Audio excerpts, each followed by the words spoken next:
जय हिंद दोस्तों। हमें बचपन से पढ़ाया गया कि ब्रिटिश रूल 1757 से शुरू हो गया था, लेकिन अगर मैं आपसे कहूं कि 1757 के बाद भी ब्रिटिश पूरे भारत के मालिक नहीं थे। सच यह है कि ब्रिटिश रूल को पूरे भारत पर लागू होने में लगभग 100 साल लगे। आज हम उस पूरी कहानी को शुरू से समझेंगे। ये एक हिस्ट्री नहीं, ये एक प्रोसेस था, धीरे धीरे कब्जा।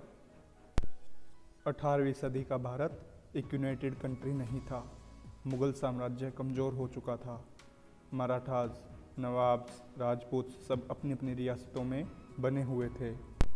इसी बीच एक कंपनी आती है, ईस्ट इंडिया कंपनी। ये कंपनी राज करने नहीं आई थी, ये सिर्फ व्यापार करना चाहती थी। उनके पास ना तो सेना थी, ना ही पूरे भारत पर कंट्रोल का प्लान। 1757 में प्लासी की लड़ाई होती है। इस लड़ाई के बाद ब्रिटिश बंगाल जीत जाते हैं। यही से एक गलतफहमी शुरू होती है कि ब्रिटिश रूल यही से पूरे भारत पर लग गया। लेकिन सच ये है कि इस जीत के बाद भी ब्रिटिश सिर्फ बंगाल तक सीमित थे। पूरा भारत अभी भी उनके हाथ में नहीं था। लेकिन कहते हैं ना, गलतफहमी पूरे भारत में फैल चुकी थी। दोस्तों, असली बदलाव आता है 1765 में, जब ब्रिटिश को बंगाल, बिहार और उड़ीसा की दीवानी राइट्स मिल जाती है। मतलब ये है, अब टैक्स ब्रिटिश लेंगे और खर्च भारत का होगा। इसी पैसों से ब्रिटिश अपनी सेना बढ़ाते हैं, कुछ भारत से लेते हैं, कुछ यूरोप से मंगाते हैं और धीरे धीरे और रियासतों पर दबाव बनाना शुरू कर देते हैं। ब्रिटिश का एक्सप्लॉयटेशन बढ़ता गया और लोग चुप नहीं रहे। 1857 में पहली बड़ी क्रांति होती है।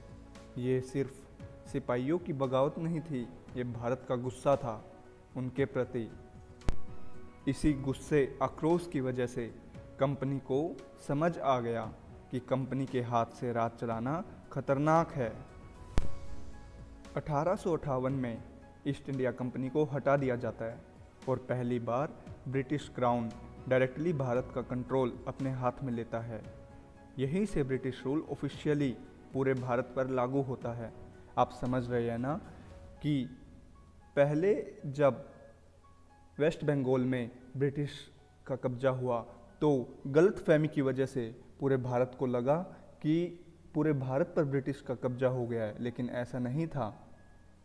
हमने उन्हें समय दिया, उन्होंने तैयारियां की, उन्होंने फिर पूरे भारत पर कब्जा किया।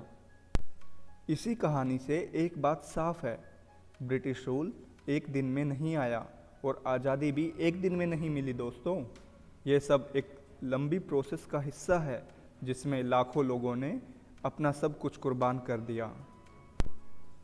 इस चैनल पर हम ऐसी ही कहानियों को समझाएंगे, बिना शोर, बिना प्रोपेगेंडा, सिर्फ सच। जुड़े रहिए आप हमारे साथ।